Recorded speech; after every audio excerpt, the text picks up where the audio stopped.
This Voice of San Diego podcast is brought to you by our new sponsor, Manolatos Nelson Murphy Advertising and Public Relations. It's San Diego's newest communications firm. NMM is run by Tony Manolatos, Bob Nelson, and Kelly Murphy Lampkin, who bring decades of advertising and public relations experience to the practice.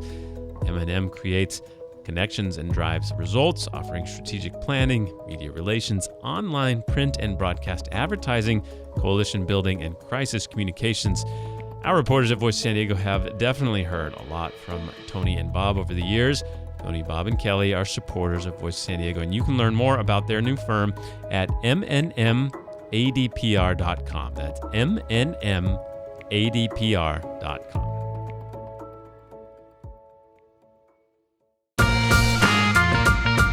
Welcome to the Voice of San Diego podcast, where we make sense of local politics, schools, housing, public safety, the civic issues that impact the life of a San Diego resident. We break it down so you can understand it and make educated decisions. Everything that goes into our investigative reporting, the journalists, public records requests, the data crunching, and this very show depends on the support of people like you because we're a nonprofit news organization. Enjoy the show. Welcome to those of you listening on News Radio 600 Kogo. My name is Scott Lewis. I'm here with my friend, Andrew Keats. What's up, my man? What's up, brother? Not a very much. Not a very much. Well said. It is a good way to speak English. Tough day. You okay? I am. Well, it's been a long day, but it's been fun. You know, we are going on a trip together. Yeah. I mean, sort of. I'm leaving tonight. You're leaving tomorrow. We're going to spend a couple nights in the same basic space. Yeah. We're flying to Phoenix for the Investigative Reporters and Editors Conference, a big deal every year for our type. Right. And I just looked, and I'm landing in Phoenix at 9 p.m. or so. So late at night. Well after the sun has gone down. It'll be dark or it'll be darkening. Yeah. And yet the temperature at that moment is supposed to be, and this is what it says, 107 degrees. Yeah. I don't even know. I can't even picture what is dark 107 degrees. I can picture the light 107 degrees. Where it's just like it feels like you're melting. Yeah. But like when it's dark out? I mean, Phoenix is basically a colony on a hostile planet, right? And you can live there because you're enclosed in human-friendly environments and biodomes, right? Yes, basically, yeah. But you can't survive in that. That's not. Although it's been settled by humans for millennia. So there's only been 3 times when it's gotten over 120 in Phoenix. Okay. And all of them recorded since 1990. It's probably not great. Tucson has never, until this week, had a day that was, the average temperature for the day was over 100. Yeah. And how many did it have today? Like every day? Just once. Okay. But this is really hot. It's I always wondered that. So they, like 100 years ago, people are like, let's set up shop here. I can never wrap my head quite around what, pre-modern civilizations were able to do when it came to sewage and water irrigation systems and water transportation systems. Like, I can barely wrap my head around the possibilities of that now. Yeah. How were they doing that 1,000 years ago? I just don't understand. I think it was just a lot more uncomfortable. It was just... No, but they knew how to transport water. Oh, yeah, like the aqueducts and stuff. That's pretty good stuff. It's crazy. Yeah. Humans are great. Yeah. We just might have messed things up. Yeah, we were okay for a little bit. Damn combustion engine really is going to set us back in the end. It's pretty fast, though. Yeah, that's true. It's been, I guess there's been some good things. Remember, she was warning us if we had to drive across the desert, better get a big jug of water. Yeah. To pour on your engine because your combustion engine might get too hot. Yeah, she sent out a very nice note that if we were driving to IRE, take some precautions so that we don't die in the desert, which isn't actually that funny. People die in the desert all the time. All the time. Yeah. Anyway, all right. So it's hot in Phoenix. That's the beginning of the show. I think that we will be all right, though. We'll keep each other at a comfortable distance. Yeah. So there's a pool where we're staying. Is it going to just be like boil? Just going to be like, boil? Does it boil? All right. Well, we in San Diego are really consumed with building specific things. Basically, the only thing we talk about is building big buildings or big things. Yeah. I am kind of terrified that if I continue to dedicate my life to this craft, that all I'll talk about is convention center construction proposals and their inability to get funded. Do you think I can not do that? Is that my choice? Is that something I have bought into? Or is this just life? I don't know. Did you see it? It was adorable. So Bob Nelson, been on the show, supporter of the show. Yeah. Thank you. Yeah. Thanks. Export commissioner. He's came on the show a little bit ago. And he penned an op-ed for us this week and said, there's still a chance to get a special election for a convention center. It's still a chance, guys. Basically said, City Council, you should rethink this decision. You made the wrong one. Schedule it for a different day besides November 8th. Like, we still really need to do this. There's still a chance. Oh, Bob. Stop. Just, what are we doing? This zombie proposal has been 10 years. Yeah. And it keeps dying and coming back and dying and coming back and dying. And so now So do you think that, like, this most recent one, not to put it on the ballot, I feel like that's not a sufficient death. I mean, given all we've seen. Oh, no. Like, that just means, now we need to figure it out for 2018. All it has been done is it has been beaten into a coma. Yeah. And now it'll, it's an induced coma. So pull that out in a year, see how the vital signs are. Get the band right back together. Yeah. Let's start going. Hopefully sea level rise hasn't gotten that bad. We can still build this thing. I don't know. So it'll never stop. It'll never stop. And that conversation. It'll either get built, at which point we'll take a break from talking about it for 8 to 10 years before we start talking about it again, or we'll just keep talking about it forever. I think even if it got rejected at the ballot box, straight out, it would come back. Or maybe it wouldn't. The airport died. That's finally done. Nobody seriously talks about moving the airport anymore, even though that was like a thing when I started covering here that was just a regular conversation. And it was always peppered with, we always talk about the airport moving, and now nobody talks about it. That's true. Not even the people that want more airport, they've conceded that we're going to keep this airport. Yeah. It's just we might need to build other airports. Which is interesting. So you think it's possible, at least possible, that if it went to a ballot and failed, that we would, for instance, start talking about a non-contiguous convention center. Or that's right. So it would come back. It'd be like you kill the zombie, but its arm still like comes at you. Right. Not that the convention center's a zombie. Sorry. It's awesome. No, it's really nice space. Yeah. Comic-Con. I don't know.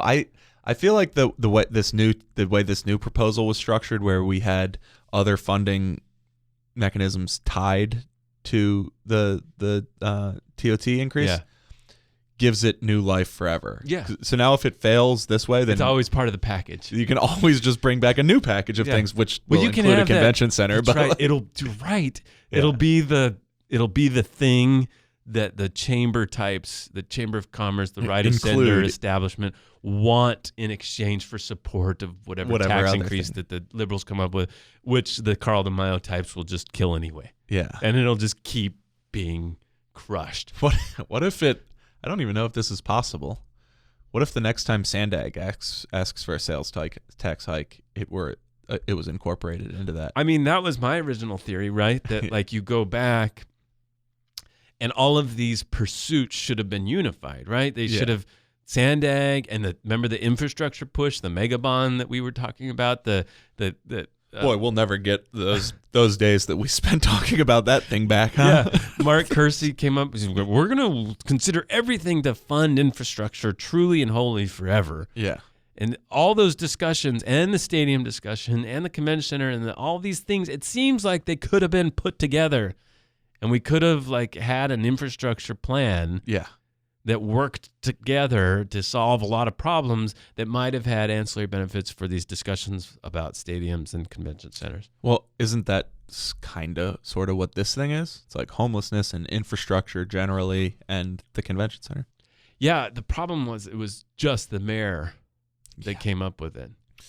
Yeah, not much coalition building there. Well, and also the liberals think they're all they got moxie now. They think they don't have to deal with these guys anymore. And at least for the last 3 weeks, they've been right. Boy, have they dealt some blows to the mayor's wishes, huh? Well, and another project, now comatose as well. I don't know if it's dead. I mean, everyone is discussing it like it's dead. I mean, dead. I don't think it's dead, and we can get into why. All right. But go ahead. All right, so SoccerCity. Yeah. Proposal to build a soccer stadium, an entertainment district, thousands of homes in the spot of Qualcomm Stadium. They say they needed to get a vote certainty on this by the end of the year, November. Yeah. And that was important because Major League Soccer would be deciding this year where to put new expansion teams. Yeah, right. And so their contention has been a soft sort of not threat, but point that if you don't do this, you'll lose this chance. Right. Now, the city council said, fine. Yeah. Sorry.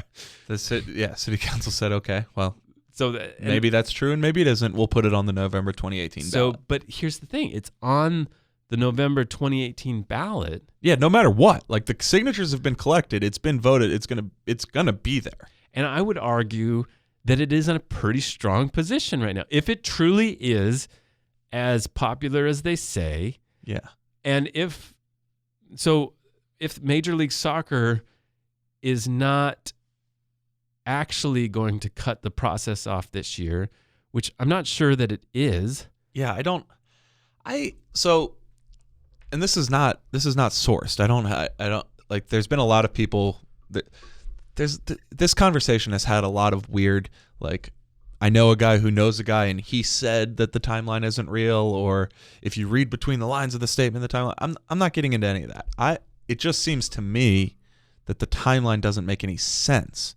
Not that I don't believe them, but that if they're serious about it, I think they're foolish. All right, so here's Roger Shalley. He spoke to a spokesperson for Major League Soccer, Dan Kortmanch. Okay. He said Tuesday that the schedule, this is Roger Shalley at the Union Tribune, said Tuesday that, this is the spokesperson, said Tuesday that the schedule remains as previously announced.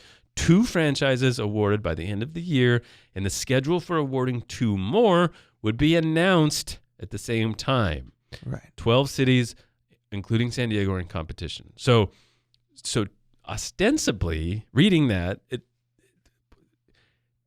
what the contention would be that it wouldn't be enough time to wait until November 2018 is that they would announce at the end of this year that they're going to decide the next 2, and they're going to decide the next 2 within 6 to 8 months before we can have that vote. Yeah, exactly. Which seems like a really tight time frame. Right. Like, presumably if you are making these sorts of expansion decisions, you're doing so with an eye on 30, 40, 50 years, not your next 1 or 2 or 3 years of revenue.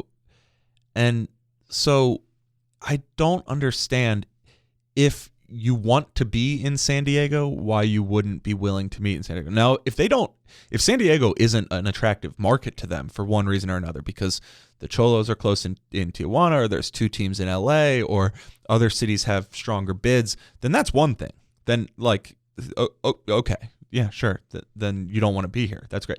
But if your own internal determination is that San Diego is a good market or better than the others, then what difference does 6 months make? Who cares? Yeah. Just wait 6 months and go to the city you want to be in. Now, and like, make your determination on a market basis and then follow through with it so that you're in the cities you want to be in. Why would you take a suboptimal location because it's ready 6 months earlier? Now, what the soccer guys will say, Yeah. like Darren Smith at 1090 and stuff, is Yeah. that they have other options. Sure. And that they don't need to wait that long. But again, it just seems weird that those other options are so crisp and clean that 8 months to see how things pan out here is unacceptable. Right. And I mean, all else being equal, sure, then you pick the one that's going to be ready sooner. But why would all else be equal? Leagues think strategically about what market they want to be in. I don't see how it could be like Charlotte or San Diego. Oh, I don't know. It's a total toss-up. Now, I'm not saying we're necessarily a better market than Charlotte. I'm saying that it seems the type of thing that your people would decide which is the better market, and then you would try to go to it, as opposed to just letting it be a race. Yeah. So I don't know. I think that the possibility that this is still alive in 2018, I'm not necessarily saying it's like a great chance, but I think it's better than it's being discussed as. Yeah, I do too. And I also, again, I think that because if it really is as popular as they say, even if it's not quite, that would still be. Yeah, right. So that's the thing is like the SoccerCity argument is like trotting out these World Cup television rankings in San Diego compared to all the other biggest markets. Like, if that argument is real, yeah, then doesn't it suggest that we are a superior market to Yeah. some of these competitors? And like so, that's either real or it's not. That's either real data or it isn't. yeah, so that means that this proposal is in a pretty good position because now it doesn't need to win over the city council. Yeah. It already, did as well as it would do. Yeah. And it got on the ballot. Now, So then it has all this time to also potentially, I mean, how many more enemies could it create? Like it can't. It's and gonna so be hard to the only imagine thing it. it could do is maybe assuage some of those concerns. So, Yeah. The labor unions got what they wanted as far as Measure L. Yeah. It's now being pushed. Yeah, to the that's November- off the table, right? So that's off the table. The So- $5 million for a special election is off the table. Yeah, and so a lot of the arguments against it have fallen, and then I still go back to my original thesis is like you can take on one big group Yeah. in San Diego, you can maybe take on two, But you can't take on all of them. you can't take all of them, and Yeah. so they have right now they have four basically, Yeah. right? So they have like the developers, which Yeah. we can get into in a second. Yeah. They have the San Diego State, and Yeah. they have labor, and they have sort of the NIMBY process, the community people groups. who care about a more democratic, open Right. process. You can maybe take on two or three of them. But Well, all this, And we should add that, like, if it's the case that this is a really bad deal, which plenty of people have argued, there will be time and money available for these opponents to make that case clear to people, and at a certain point, presumably, that would reflect in their polling. It would start to drag them down. I mean, plenty of things come out with strong polling only to lose over the course of a campaign, and this would probably have a pretty well-backed campaign. So it's not to say that it's certain at all, but the dynamic changed dramatically. But the dynamic changed dramatically, and it's not that hard to imagine a path to victory. Let's dial back quickly and do a little bit of an autopsy about what happened here. And I thought you did a great story. You got a hold of email messages about a conversation between most of San Diego's biggest developers. So when we look at how this got halted at the city council, maybe killed, it seems like there's a lot of this opposition like we talked about, but truly the ones that actually put up a bunch of money and had a pretty powerful effect on the discussion were rival developers, neighboring developers, but also the whole development community. It seems like every single one of them, except for one in particular, but they all lined up against this. Yeah, so I guess there's two elements. One that is like a good lesson in the things that we know aren't known by everyone, which is I had kind of taken for granted that everybody realized that Public Land, Public Vote was a political committee that got all of its money basically from Tom Sudbury, who runs Sudbury Properties, and H.G. Fenton, another developer, both of which are very active in Mission Valley. So those people were obviously very involved, and they were on this email chain. And it seemed like they had two basic resentment points. One, they, I think, pretty openly admitted like this might have competitive pressures on their own projects, right? Yeah, and then the other one is related is like they're not doing enough to mitigate the impacts of their development, certainly not as much as we would have been required to do if we had gone through the full process. But additionally, those will have negative effects on us as well. Mm-hmm. Like not necessarily from a competitive standpoint, but just like by virtue of being nearby, problems that they create will be problems for us. Right. And then you found emails between not only them, but every major developer in San Diego except for one. Yeah, basically. So there's Dean Oliver wasn't on it. Dean Oliver, his development company is, was Oliver McMillan. Oliver McMillan was one of the one. Has Jeff McDonald of UT reported that he kind of brokered the first meetings between FS Investors and Kevin Faulkner. And SDSU about SoccerCity. And he's openly to us said, I'm not involved in this project. Like I brokered this meeting, but that was the extent. I am not invested, or I have no interest, and I never will. In it. Yeah. So he's not on these email chains, but everyone else is. Doug Manchester, Perry Deely, Fred Pierce, who he does for-profit like housing for students. Ernie Hahn, the guy who runs the sports arena, and they're basically just trading. They're coordinating a message. They're like, this is the best argument against this project. Here are the talking points. And they trade a TV clip that Fred Pierce had been on. And they say, this is the argument that we need to use. And it was the argument that you heard throughout the process. If you went to the city council meeting, you heard this argument over and over and over again. No reason to believe that they thought it was untrue or anything. It's just interesting to see the level of coordination between them. Yeah, that there was kind of two angles. One was, well, they're not a part of, we don't see them at city council civic engagement. They're not part of the philanthropic community. They're not doing their part. Like, who are these guys? Yeah, who are these guys? And the other part being like Fred Pierce's argument, which was, well, look, we know projects. This is not a good project. Yeah, and then the one thing that they all said to me was like, we're all protective of San Diego State. We have a civic-minded protection of San Diego State, and we think this is bad for San Diego State. All right, we have a couple things for you to stay tuned for. If you were on the podcast, we have a special podcast about homelessness among youth in South Bay that we're going to tack onto this. It's a fascinating episode from a contributor, Gabriel Scowcroft, and we'll do our hero and goat of the week after this break. Thank you in partnership with News Radio 600 Kogo.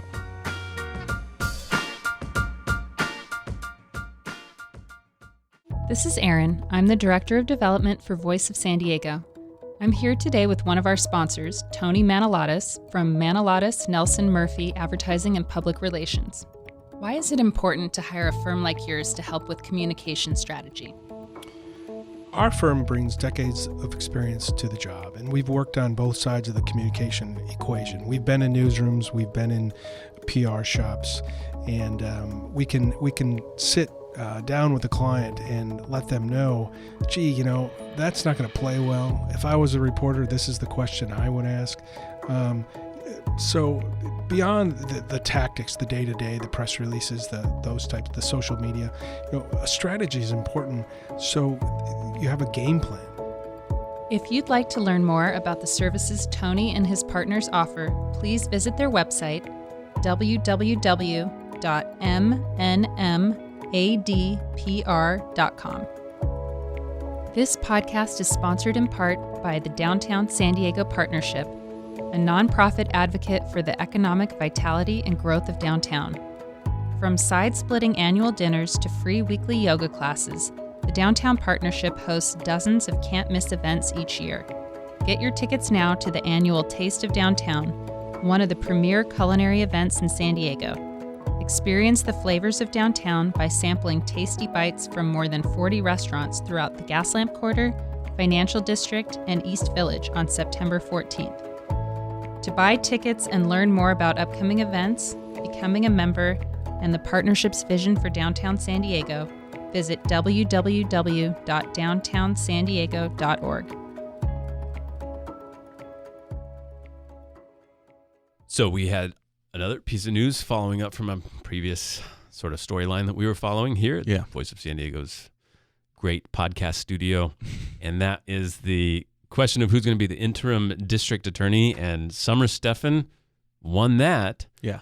Now, that was not without drama, though. Yeah, it was kind of an interesting hearing. Yeah, so we got the letter, and then NBC, Wendy Fry broke the news that Stephanie Crow's parents, so Stephanie Crow, obviously the victim of a heinous murder in the 90s, and that is still unsolved. There's not a conviction in it.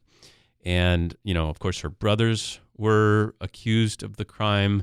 They were later exonerated, and their confessions held up as an example of, coerced confessions. Yeah, prosecutorial misconduct, basically. Yeah. And then Richard Tewitt was prosecuted. I remember the day he escaped from the courthouse. It was a crazy moment in San Diego history. He was convicted of manslaughter afterwards, but then his conviction was thrown out. And so it's a horrible stain on local prosecutors. And Summer Stephan was one of them. She was, what's at stake, what's at question is what level of involvement she had in the case. Yeah, there's no question she was involved. Right. It's just what level of involvement. Right. So Stephanie Crow's parents sent a brutal letter to the Board of Supervisors, basically begging them not to let her be the district attorney, and then laid out a case about basically that question of how involved Summer Stephan was in their case. Her point is that all the major decisions in the case had been done by the time she took it over, so all the bad things we remember about the case were other people's decisions. And so their argument is no, not only that, we dealt with her. It was awful. She is the reason we experienced this nightmare. And now she's trying to build a political career off of our dead daughter is what they said. Brutal letter. Yeah. And so you can find this at NBC San Diego. It's also pretty easy to find. But anyway, she ended up winning. She got the 5 votes she needed, but not without one interesting vote before that for another candidate, which was from Kristen Gaspar, the county supervisor newly elected there. So not a unanimous decision at first. Later, she got the votes she needed. So now she gets to run in 2018 as an incumbent, or as a pseudo-incumbent. It'll say interim district attorney under her name or something along those lines, right, or appointed district attorney. But if somebody does run, expect that storyline to come up again. Yeah, I mean, I think that letter, as blunt as it was, and the subject material being what it was, will, I would presume, form the basis of any opposition campaign against Summer Stephan. Our hero of the week.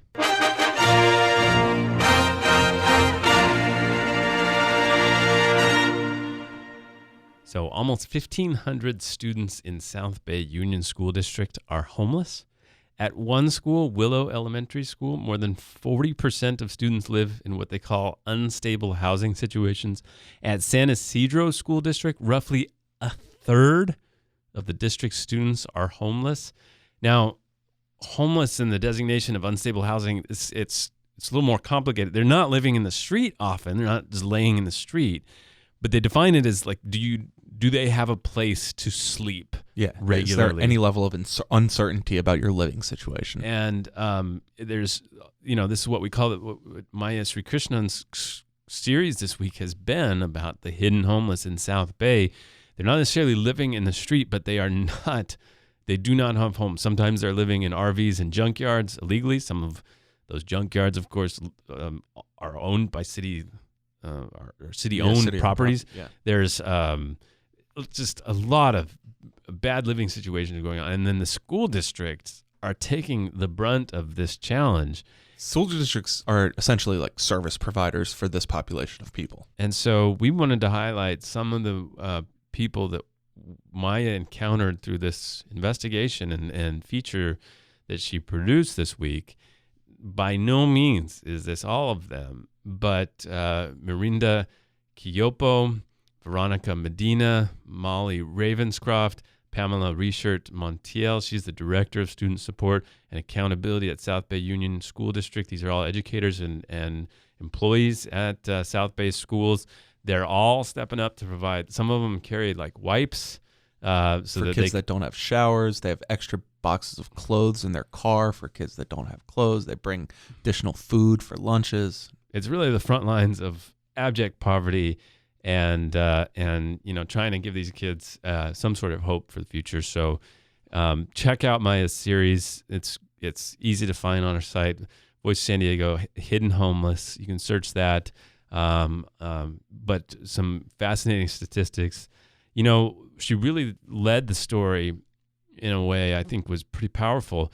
There was a girl, a 15-year-old girl, Castle Park High School, who died. She was crossing the street, or she was waiting at a crosswalk with her brother, and the giant truck, her name was Noemi Mendez, and a truck hit her and then ran over her, and her brother watched her die. And there was a lot of news about the story. Yeah, it was not an uncovered story. It was obviously gruesome event, but the stories focused a lot about the accusation that she was on her phone at the time. She was like texting or something, and that was later disputed. But nobody asked why she was even there, because she was in this area of Otay Mesa. It is not a residential area for a 15-year-old girl and her brother to be walking around.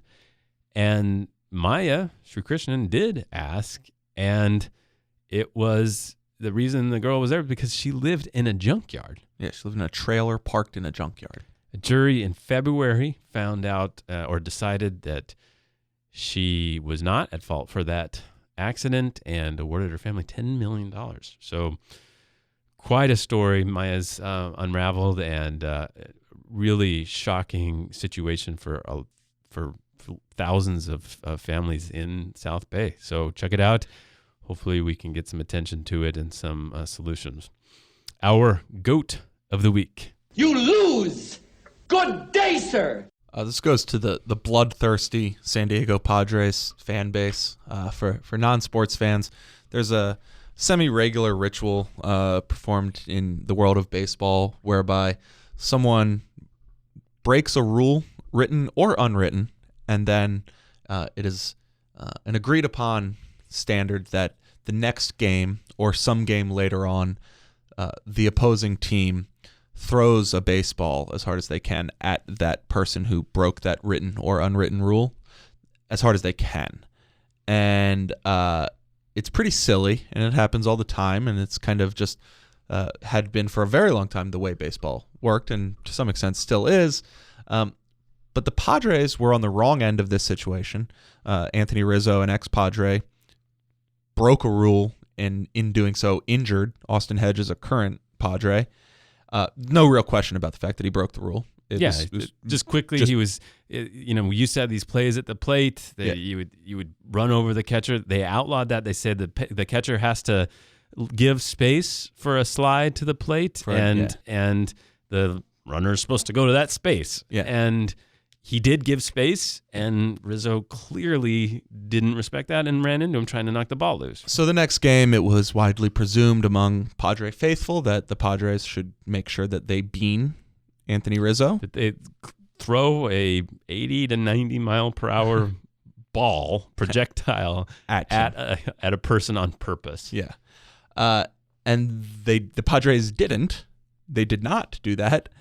And now there is a flogging of the Padres manager, Andy Green, that he's soft. So I posted a tweet saying I applauded their decision not to do this because those rules are dumb, and I just don't think it's not the right message to send to people that we have to do this now. And then I got barraged with like, you're a sissy.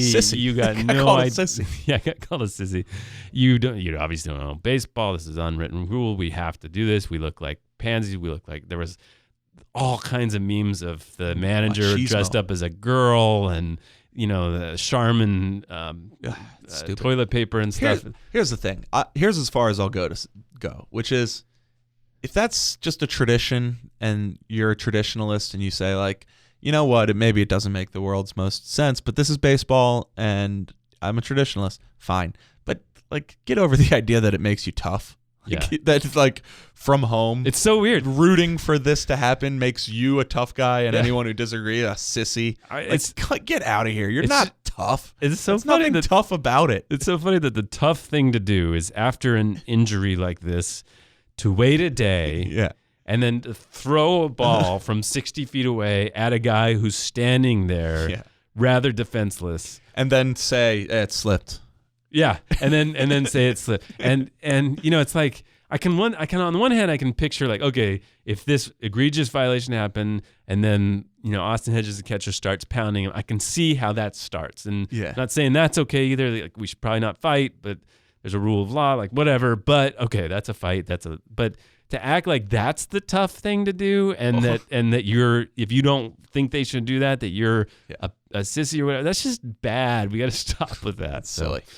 All right, stick around. We have this great podcast feature from Gabriel Ellison Scowcroft, who followed some of the situation with hidden homeless in South Bay and has this.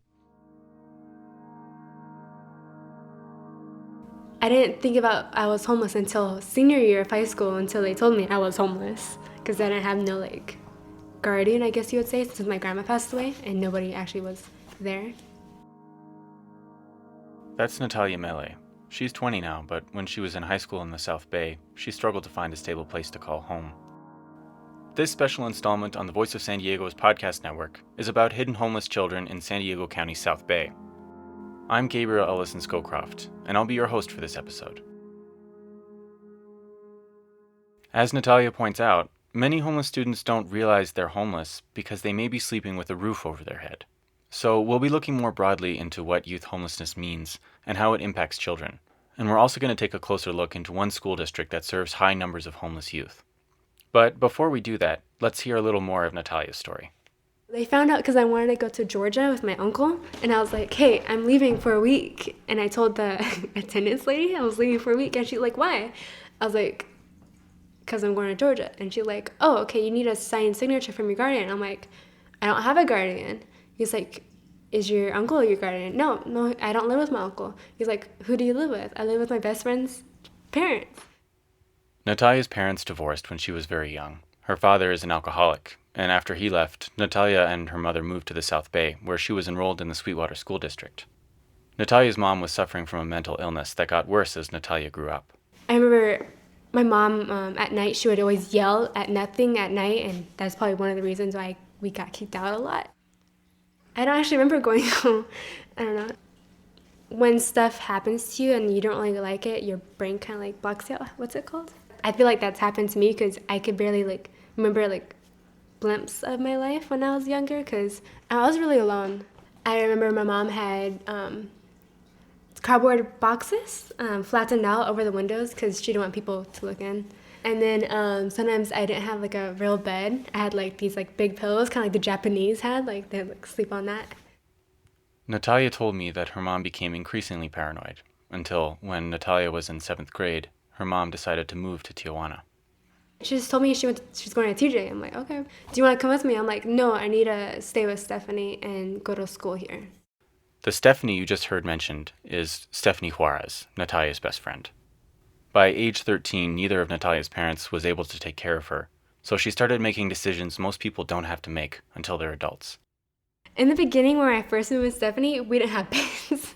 Oh, yeah, we didn't have beds, so we slept together, and then it was fun, but it was also really bad.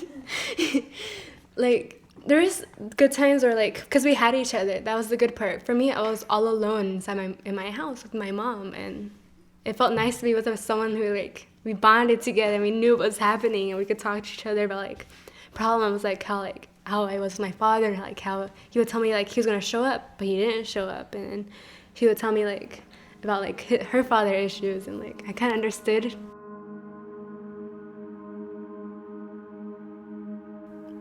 We're going to hear more from Natalia later in this episode, but first I want to clarify what it means to be a homeless youth, because it's not necessarily what you might think.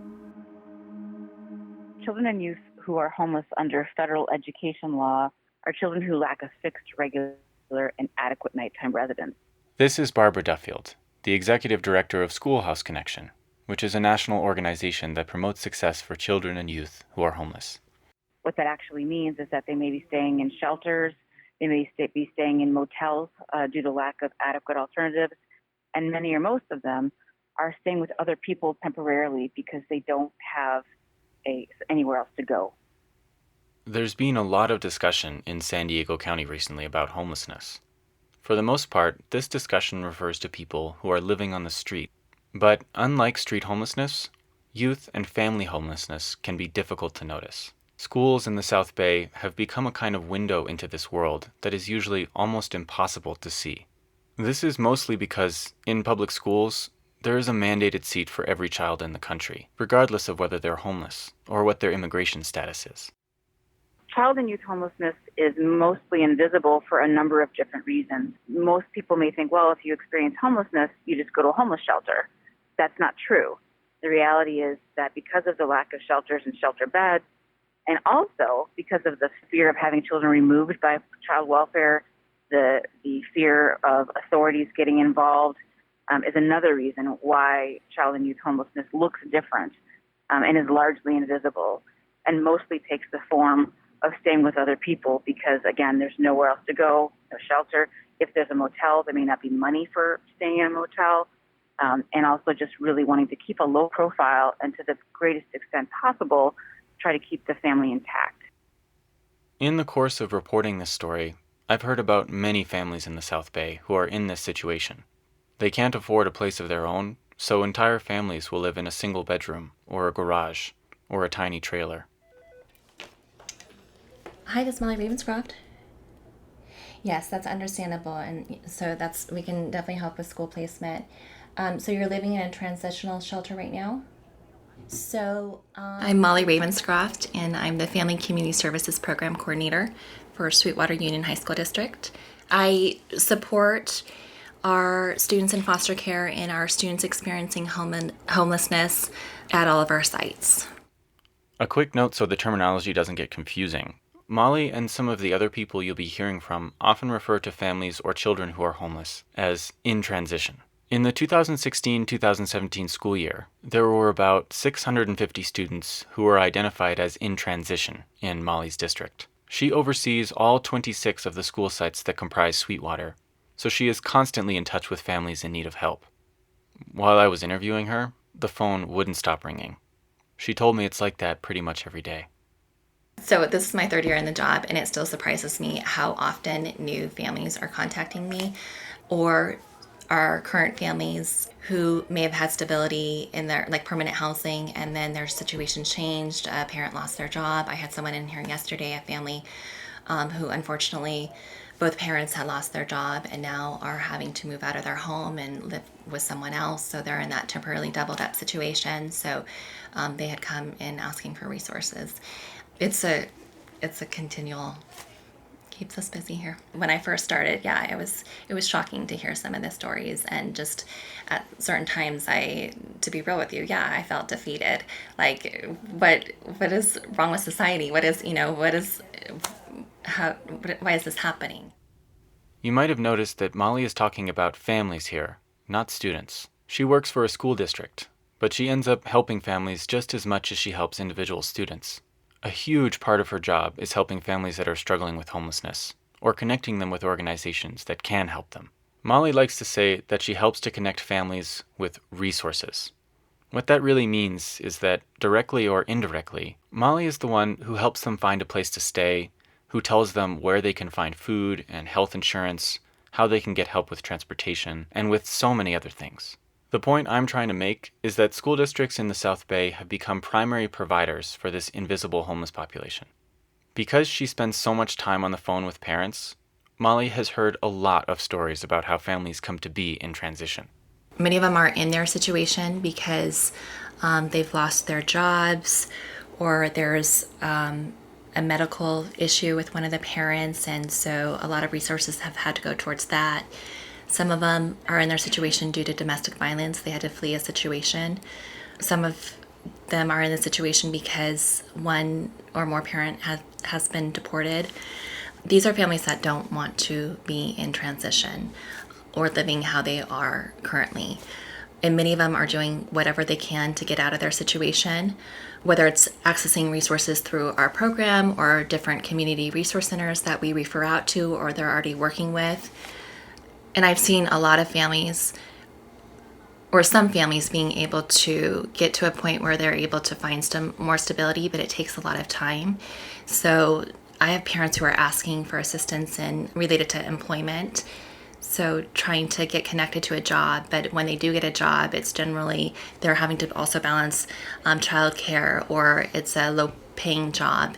Some of them have lost their homes, so their credit is affected. And so getting enough money to build that credit back up and then also have that security deposit is a challenge. Hey, hi. How you doing? Good, thanks. How are you? Who are you here to visit? Deb Morris. Oh, okay. Molly brought me along to Mara Vista Academy, one of the 26 school sites she works with, to meet Deborah Morris. Deborah's official title is Coordinator of Integrated Services. Basically, this means she does about a million things at once. But for simplicity's sake, I'll describe it like this. Where Molly oversees the entire district, Deborah oversees the homeless and foster youth at this individual school site. So at Mar Vista, we do have I would say a significant number of homeless foster youth. We have about 20 in the school that are identified, but that's something that I've been talking with Molly about a lot, is that we definitely recognize that there's a lot of unidentified homeless and foster youth in our community. I think that's because families are afraid they're either embarrassed or afraid, or they don't realize that they have rights, when they're homeless. I think some don't even realize what homeless means. It doesn't mean that you're living on the streets necessarily. I do notice that the students in transition, they see school, their perception of school is very different. It's more of a relief than it is a place of learning. I think they see the value in school, but there's so much more going on at home that school is the escape from the stress of their daily lives, which is so sad. It's awful.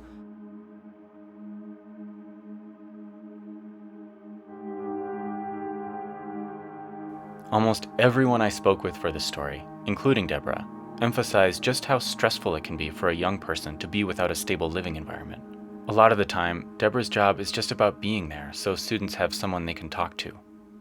But a lot of it's just kind of helping students get through, work through what they're dealing with, which is a lot for a young age when they're, having to struggle to eat or take care of siblings, or they're moving 3 or 4 times to 3 or 4 different areas, and yet they're still coming to school here every day.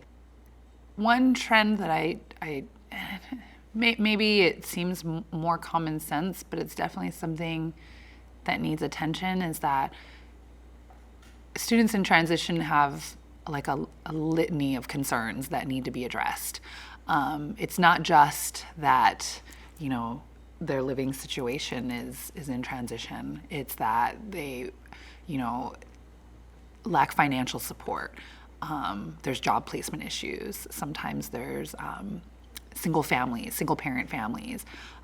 Sometimes they're separated families. So it's more than just, the physical home that they're lacking. There's all these other variables that need to be supported. So like I said, I feel like it's very common sense, but at the same time, it's still surprising when you meet with a student and you start talking to them and you find out, all the layers, and they can go pretty far. Barbara Duffield, the expert on child homelessness you heard at the start of the episode, has a similar opinion, and she put it like this.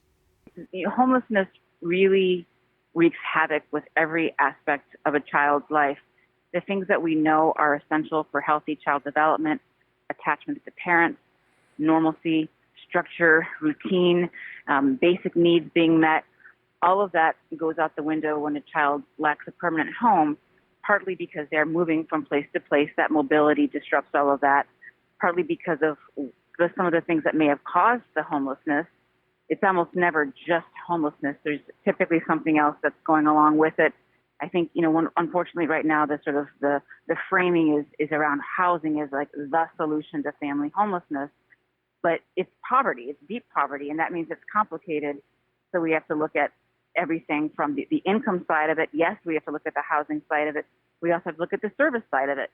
And I just came from a briefing on Capitol Hill with students who are in our scholarship program, and the trauma that they still carry from their childhood is still getting in the way of their education. They're caring for siblings because their parents have mental illness or addiction. Now, let's get back to Natalia's story. As a quick reminder, Natalia had just moved in with her friend Stephanie. She lived with Stephanie's family until midway through her senior year, when she moved in with her uncle. Natalia graduated from high school, and partly thanks to Molly, is now attending Southwestern College. One thing that struck me in my conversations with Natalia is that at age 20, she has a really different way of thinking about her relationship with her mom than I do. Yes, I was close to my mom. It was more, I don't know how to describe it. I don't have that motherly love, I guess you would say. Yes, I understand she's my mother and I should take care of her, but... And you should take care of her? Yeah, that's how I view it. If something happens, I'm responsible, because in the end, my grandma passed away, and so I think with her disability or mental illness, she doesn't know that. And so over the past years, I can't see that in the end, I'm the only one who's there for my mom and nobody else. I think most people would expect the reverse to be true. Yeah. It's not like that though. Yeah. Do you ever think about that? No, not really. It's kind of like, I just use it as my job where I'm kind of on my own, where I was kind of on my own for most of my life. So it's not really a big deal.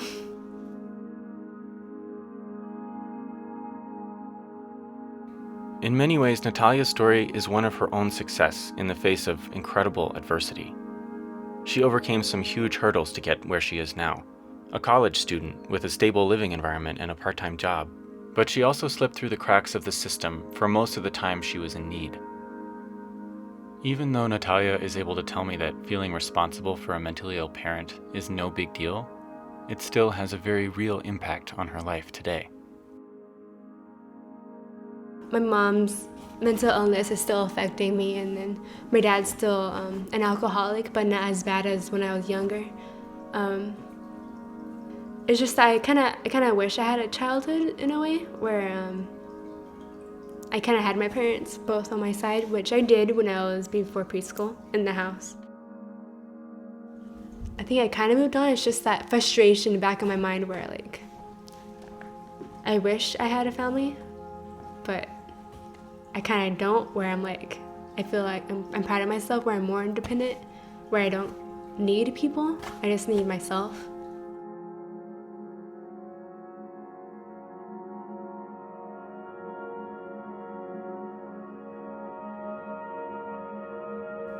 Thank you for listening to this special installment on the Voice of San Diego's podcast network. This piece was produced and edited by me, Gabriel Ellison Scowcroft, with music by Chris Zabriskie. Special thanks to Maya Srikrishnan, Sarah Libby, and Kinsey Moreland of the Voice of San Diego. You can find more of the Voice of San Diego's reporting on hidden homelessness in the South Bay at www.voiceofsandiego.org. Today's show was produced by me, Scott Lewis, and Andrew Keats. It was recorded by Adam Greenfield in the great Voice of San Diego podcast studio in downtown San Diego. And that's where we also produce Good Schools for All and Kinsey Moreland's Culture Cast. Thank you also to our partners at AM 600 Kogo. Subscribe to the VOSD Podcast Network on iTunes to stay in the loop about all of our shows.